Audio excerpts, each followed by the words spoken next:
आप सबको प्रभु यीशु मसीह के नाम से सबको जय मसीह की।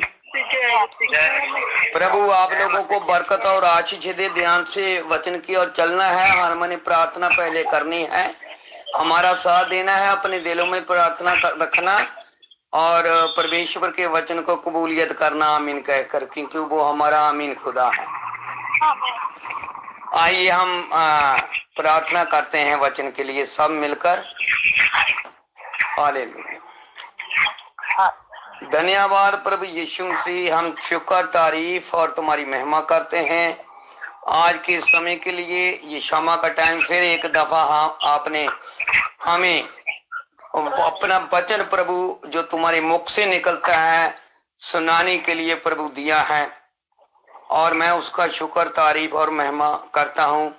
जो तुम्हारे बच्चे बच्चियां नए आज जुड़े हैं प्रभु, जिन्हें मालूम नहीं था और मुझे भी मालूम नहीं था, मैं सबके लिए प्रार्थना करता हूँ प्रभु यीशु मसीह, तुम्हारे नाम से सबसे मैं माफी मांगता हूँ, क्षमा मांगता हूँ कि मेरे भाई बहन मुझे क्षमा करें, क्योंकि कुछ जो मोबाइल के बीच में नंबर ऐड नहीं हुए थे प्रभु, और उन सबको बड़ी बरकत और आशीष देना आगे से प्रभु यीशु मसीह। तुम्हारे नाम से हम याद रखें कि हमें हमेशा याद आशीष दुआते रहना कि ये मेरा बेटा है और मेरी बेटी है, कहीं मेरे से कोई गलती ना हो जाए प्रभु।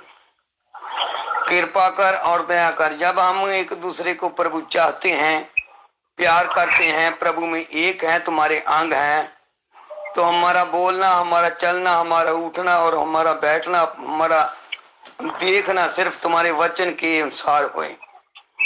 हम सबके साथ प्यार करें जैसे आपने सबके लिए प्यार किया और अपना लहू बहा दिया। हमारा काम है कि इस शुभ समाचार का प्रचार करें और तुम्हारे नाम को ऊंचा करें कि तू ही हमारा खुदा है, तू ही हमारा परमेश्वर, सब कुछ तू ही है प्रभु। मैं सबको तेरे हाथों देता हूँ, समर्पित करता हूँ, अपने आप को भी। हमने आपकी ओर से ही वचन सुनना है प्रभु, क्योंकि हर एक इंसान इस बाइबल को, पन्नों को इधर उधर कर सकता है, और प्यारे प्रभु पर तर्जमा तेरी ओर तो होता है। कृपा कर। आने वाला समा हम तुम्हारे हाथों देते हुए प्रार्थना तुम्हारे जीवित बेटे यीशु मसीह के नाम से मांगते हैं, आमीन।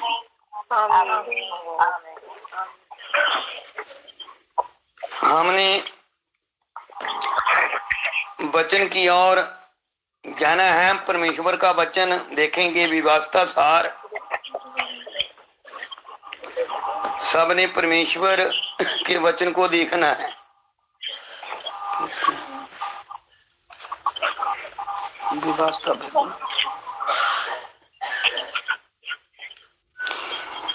विवास्ता सार की किताब 18 चैप्टर है।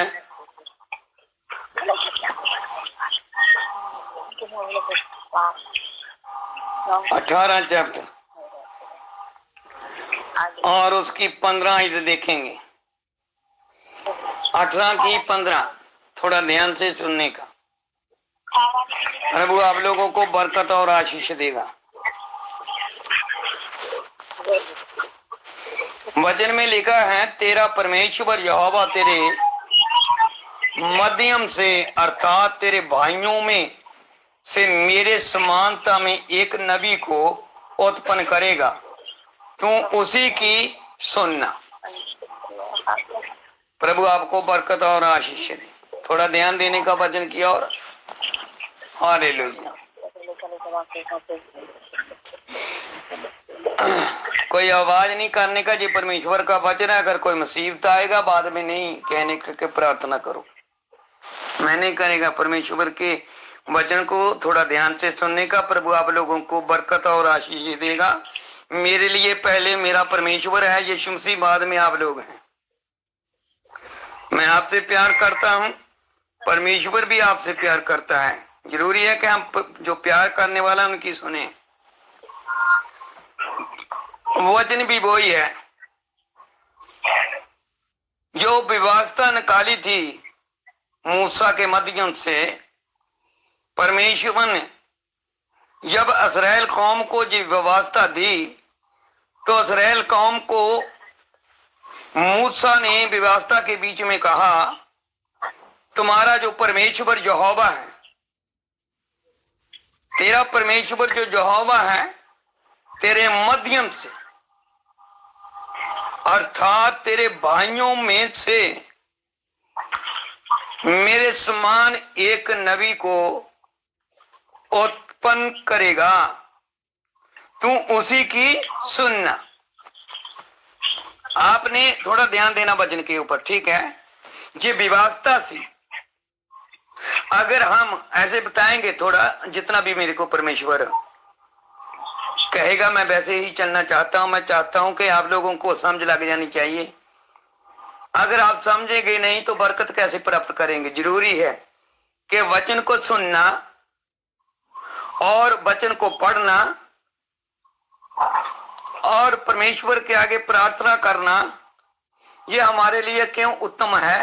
हम परमेश्वर के वचन को कैसे समझें। जब तक आपका चरवाहा जो है आपके हृदय के अंदर अच्छे तरीके से वचन का बीज ना बोलें, तो आप बार बार उनसे पूछ सकते हैं कि ये इस बात का हमें मालूम नहीं पड़ा, हम दोबारा हमें बताया जाए तो आपको बताया जाएगा। ये जो बात मूसा नबी था, जिसके माध्यम से शरीयत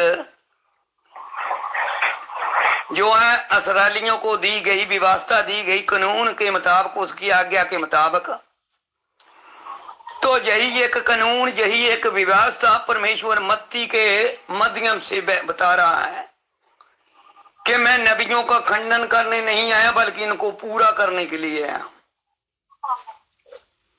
क्योंकि ये जो भविष्यवाणी है ये उस टाइम की है जब मूसा नबी के रूप में बनी इस्राएल को मिस्र से निकालकर उस देश में लेकर जाने वाला था जहां परमेश्वर ने उनके साथ वादा किया था। वो देश का नाम था कनान देश। वो पृथ्वी बहुत अच्छी थी।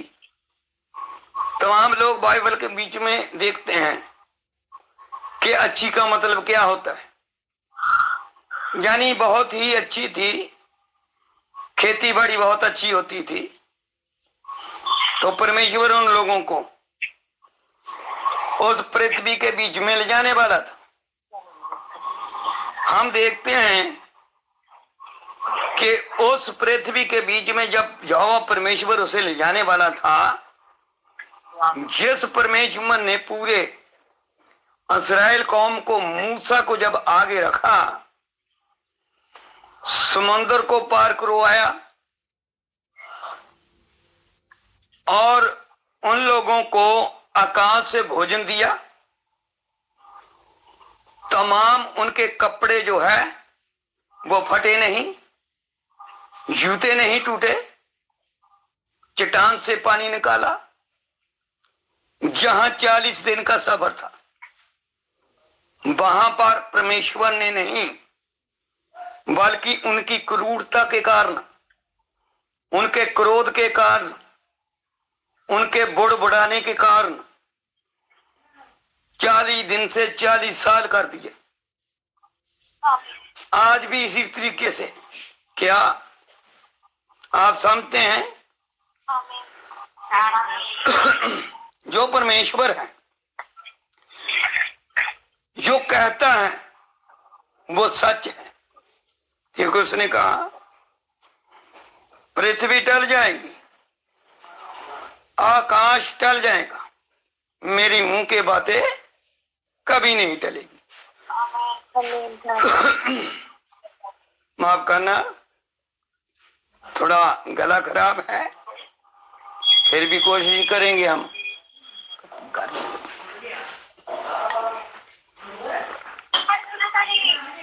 थोड़ा गर्म पानी दियो। हालेलुया। हम देखेंगे कि परमेश्वर कभी झूठ बोल ही नहीं सकता। वो परमेश्वर है परमेश्वर था और परमेश्वर रहेगा। वो आदि था और अंतम भी है। वो अल्फा था और ओमेगा भी है।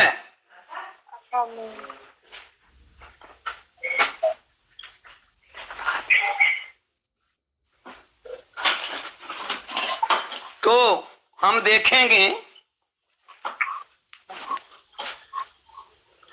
आगे देखेंगे हम कि जिसका कोई शुरुआत नहीं उसका आखिर भी नहीं है। जितनी चीजों का शुरुआत परमेश्वर ने किया है और वो सब रचना में आते हैं। जिसकी रचना हो चुकी है वो मर भी सकती है और जीवित भी हो सकती है, जो परमेश्वर के हाथ में। आमीन। क्योंकि परमेश्वर जो है वो परमेश्वर था, परमेश्वर है और परमेश्वर रहेगा। आमीन। यहां पर चक्कर जो चलता है, परमेश्वर ने अपनी बातों को हमारे ऊपर प्रकट किया, अलग अलग तरीके से, अलग अलग प्रकार से हमारे ऊपर उसने हर बात को जाहिर किया। कैसे किया, किस तरीके से किया? समय के मुताबिक। क्योंकि जब भी परमेश्वर काम करता है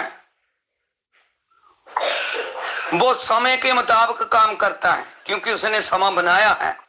वो समय को पीछे कर सकता है, आगे कर सकता है, रोक सकता है। जैसे उसने यशुआ के माध्यम से सूरज को रोक दिया था जब उसने युद्ध लड़ा। किस चीज के लिए? जहां परमेश्वर ने उनको वादा किया था कि मैं तुम्हारी कौम को ऐसी पृथ्वी के बीच में लेकर जाऊंगा, यहां पर मधु और शहद है। और हमेशा हमने परमेश्वर के बात पर विश्वास करना है, क्योंकि विश्वास करने से ही हमारा ईमान बढ़ेगा। हमारा जो विश्वास बढ़ेगा। क्या आप समझते हैं? क्योंकि परमेश्वर का वचन सुनना जरूरी है और पढ़ना जरूरी है और उसके ऊपर विश्वास करना जरूरी है और उसके मुताबिक चलना बहुत जरूरी है। हम देखेंगे जिस बनी इस्राएल को परमेश्वर ने वादा किया था, जिसके बारे में मूसा ने जो उनके लिए व्यवस्था बनाई थी, उनके लिए कानून बनाया था, वो कानून, वो व्यवस्था, वो आज्ञा वो मूसा की नहीं थी, वो थी यहोवा परमेश्वर की, कि यहोवा यूं फरमाता है। और उसी बात को अगर हम देखेंगे परमेश्वर के वचन के अनुसार कि मूसा ने क्या कहा, उसने कहा, ध्यान से सुनने का, 18 के 15, कि तेरा परमेश्वर यहोवा तेरा परमेश्वर तेरे माध्यम से अर्थात तेरे भाइयों में से मेरे समान एक नबी को उत्पन्न करेगा, तू उसी की सुन। परमेश्वर ने, प्रभु यीशु मसीह ने यह मत्ती के माध्यम से जो बात कही चैप्टर 5 में, उसने कहा कि मैं नबियों को खंडन करने के लिए ही बल्कि उनको पूरा करने के लिए आया हूं। जिस नबी ने भविष्यवाणी थी वो भविष्यवाणी प्रभु यीशु मसीह की थी, क्योंकि यीशु मसीह याजक भी है, हमारा महायाजक। यीशु मसीह हमारा प्रभु भी है,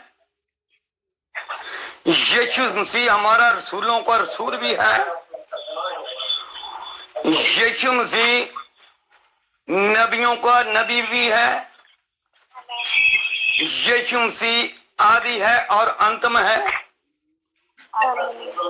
यीशु मसीह मलकी सदीक है, यीशु मसीह यहूदे का बब्बर शेर है, यीशु मसीह लेला भी है, यीशु मसीह हमारे पापों की क्षमा भी है, आमीन। यीशु मसीह सबसे ऊपर है क्योंकि वो खुदा है, वो हमारा परमेश्वर है। उतनी ही जल्दी हम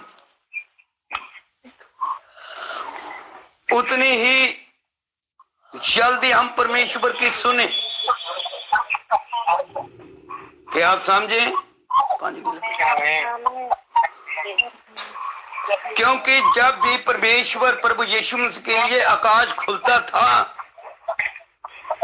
तो आवाज आती थी कि ये मेरा प्रिय पुत्र है, इनकी सुनो। क्या आप सुनते हैं? जब भी आकाश प्रभु यीशु मसीह के लिए खुलता था या हमारे लिए खुलता था तो उसमें आवाज क्या आती थी कि ये मेरा प्रिय पुत्र है, इनके बीच में रहकर मैं खुश हूं। आज हमारे लिए भी एक आवाज है, वो आवाज हमारे लिए छोड़ी है परमेश्वर ने। वो आवाज को पहचानो। वो आवाज कहती है, मेरी बेटी, हे मेरे बेटे, बाबल से बाहर आ जा। तुम उनके पापों के साथ भागीदार मत हो। तालीम गलत मत सुनो।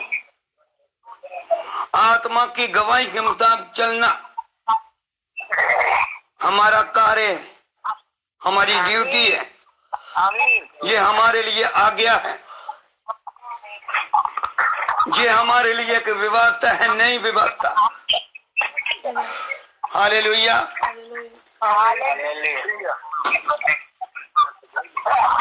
थोड़ा ध्यान से सुनने का, प्रभु आपको बरकत देगा। हम देखेंगे, आवाज नहीं है, हम देखेंगे कि जब परमेश्वर ने बनी इस्राएल को एक वादा किया था कि मैं तुम्हारे लिए अच्छी पृथ्वी दूंगा, जिस पृथ्वी के बीच में आपको बहुत कुछ प्राप्त होएगा, अच्छा वाला। क्या परमेश्वर ने जब कनान की पृथ्वी का वादा किया तो दूसरी पृथ्वी को भी उपजाऊ अच्छा बना सकता था? वो खुदा था, वो बना सकता था, क्योंकि परमेश्वर जो बोलता है वो करता है। जब उसने कहा मैं देख नई पृथ्वी और नई आकाश बनाता हूं, तो उनके लिए भी वो कनान की नई पृथ्वी बना सकता था। लेकिन इसका करने का मतलब क्या है?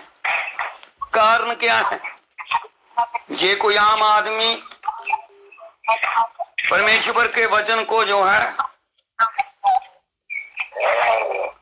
समझ नहीं पा सकता, वो ही समझेगा जो बुद्धिमान है। इसलिए परमेश्वर ने मत्ती 25 में कहा है, और वहां पर कहा है कि अंतिम दिनों में मूर्खों में से कोई नहीं समझेगा, पर बुद्धिमान समझेंगे।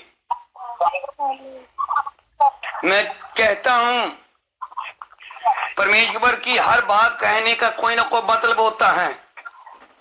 हो सकता है कि मुझे कोई कहता होए, कभी कहता है बुद्धि नहीं चाहिए, कभी कहता है ज्ञान नहीं चाहिए, कभी कहता है भाईचारे का प्यार चाहिए। लेकिन परमेश्वर क्या कहता वो सुनो। क्योंकि आवाज आती है कि ये मेरा प्रिय पुत्र है, इनकी सुनो में इसमें रहकर खुश हूं। आमीन। हमें बुद्धि चाहिए, हमें ज्ञान चाहिए, हमें गहराई की बातें चाहिए। तो भाइयों और बहनों, याद रखो कि परमेश्वर कहता है हाँ, समय के मुताबिक हमें हर एक चीज चाहिए। आमीन। पहली कलीसिया के पहले दूत ने जो प्रचार किया, क्या उसमें से दुल्हन बाहर नहीं आई? दूसरी कलीसिया के दूत ने जब प्रचार किया, क्या वहां से दुल्हन बाहर नहीं आई? एक एक करके जितने युगों में और 7 युगों में 7 कलीसिया, 7 दूत, और जैसे जैसे कलीसिया आगे बढ़ती गई, उनके चिरवाहे अलग अलग तरीके के थे और परमेश्वर ने उनको पत्र भेजे आमीन। यूहन्ना के माध्यम से कि मुझे तुम्हारे साथ एक गिला है, मुझे तुम्हारे साथ एक शिकवा है कि पहले जैसा प्यार तुम्हारा नहीं रहा। तो आज कलीसिया के लिए क्या कहता है कि तू कहता है मैं धनी हूं, मैंने बहुत माया जोड़ ली है। लौदीकिया के कलीसिया में चैप्टर 3 प्रकाश वाक्य किताब, वहां पर हमारी कलीसिया को परमेश्वर क्या कहता कि तू कहता है मैं धनी हूं, मुझे किसी चीज की जरूरत नहीं। तो परमेश्वर वहां पर उसे कहता है ताया होया सोना मेरे से ले ला, अगर तू धनी होना चाहता है। ताया होया सोना को सनियार से नहीं मिलता, ताया होया सोना आपको केवल परमेश्वर से ही मिलेगा, जो परमेश्वर का वचन है। क्योंकि आदि में वचन था, वचन परमेश्वर के साथ था, वचन ही परमेश्वर था। परमेश्वर हमारा हृदय और गुर्दों को जांचने वाला हमारा प्रभु है। लोग काफी तालीम देते हैं, कोई कहता खुदा कहे, कोई कहता परमेश्वर कहो, कोई कहता अल्लाह कहो, कोई कहता है ये करो। क्या हमारा परमेश्वर अगर गुर्दे हृदय को और जांचने वाला प्रभु है, क्या उसको मालूम नहीं कि ये बच्चा अपने शब्द के बीच में मुझे परमेश्वर कह रहा है? ये बच्चा मेरे शब्द के बीच में मुझे खुदा कह रहा है। चक्कर यहाँ खुदा और परमेश्वर का नहीं होता, चक्कर ये होता है कि हम राज की खोज कैसे करें, हम परमेश्वर के राज में कैसे जाएं। इसलिए परमेश्वर ने हमें कहा मत्ती 6 में कि सबसे पहले मेरे राज की खोज करो, दुनिया की सब बातें आपको पीछे पीछे होकर मिल जाएगी। हमने संसार की बातों के पीछे नहीं जाना, उनके पीछे नहीं भागना। भागना है तो परमेश्वर के वचन के पीछे भागो, जो तुम्हें चाहिए वो तुम्हारे पीछे भागेगी। क्योंकि परमेश्वर कहता है मेरी भेड़ मेरी आवाज को पहचानती है और मुझे जानती है, मेरी भेड़ मेरी आवाज को सुनती है, वो मुझे जानती है और मेरे पीछे पीछे आती है। इसलिए तो कहा उसने कि मैं जगत का चानन हूं, मैं जगत की ज्योति हूं, जो मेरे पीछे चलता है वह कभी अंधेरे में नहीं रहेगा, उसके पास अनंत काल का जीवन होगा। याद हम परमेश्वर को करें, चले हम अंधेरे में, तो ये बात कैसे हो सकती है भाई? नहीं मुकम्मल हो सकती। ये व्यवस्था हमारे लिए पहली व्यवस्था थी कि अगर कोई भी इंसान आदमी किसी औरत के साथ गलत व्यवहार करता था, उसको पत्थर मार के मार दिया जाता था। तो आज परमेश्वर ने व्यवस्था हमारे लिए सख्त कर दी है, अगर कोई देख भी लेगा तो उसने पाप कर दिया, उसने भी विचारी कर दी। पहले वाला पाप ज्यादा सख्त था, जहां आज वाला जो है ज्यादा सख्त है। आज वाला सख्त है। हमारी जो व्यवस्था परमेश्वर ने हमारे लिए रखी है, जो हमारे लिए आज्ञा रखी है परमेश्वर ने, उस आज्ञा के मुताबिक चलो। जब हम नहीं चलते, हमारे ऊपर विपत्ति आती है, मुश्किलें आती हैं, परेशानी आती है, छोड़ती नहीं। लेकिन परमेश्वर कहता है मेरा धर्मी आदमी के ऊपर परेशानी आएगी, राज नहीं करेगी। उसका वादा है। परेशानी तो हर एक के ऊपर आएगी, लेकिन चेक करो, परेशानी हमारे ऊपर विपत्ति आती है, मुश्किलें आती हैं, परेशानी आती है, छोड़ती नहीं। लेकिन परमेश्वर कहता है मेरा धर्मी आदमी के ऊपर परेशानी आएगी, राज नहीं करेगी। उसका वादा है। परेशानी तो हर एक के ऊपर आएगी, लेकिन चेक करो, परेशानी आएगी, जाती क्यों नहीं? क्योंकि वो उसकी गलती है, जानबूझकर की है उसने। अगर जानबूझकर गलती, परेशानी तो हर एक के ऊपर आएगी, लेकिन चेक करो, परेशानी आएगी, जाती क्यों नहीं? क्योंकि वो उसकी गलती है, जानबूझकर की है उसने। अगर जानबूझकर गलती करेंगे तो सजा कम नहीं होगी। यही आज्ञा को अगर नहीं मानेंगे, दीजिए पवित्र आत्मा का शब्द है, मुश्किलें आती हैं,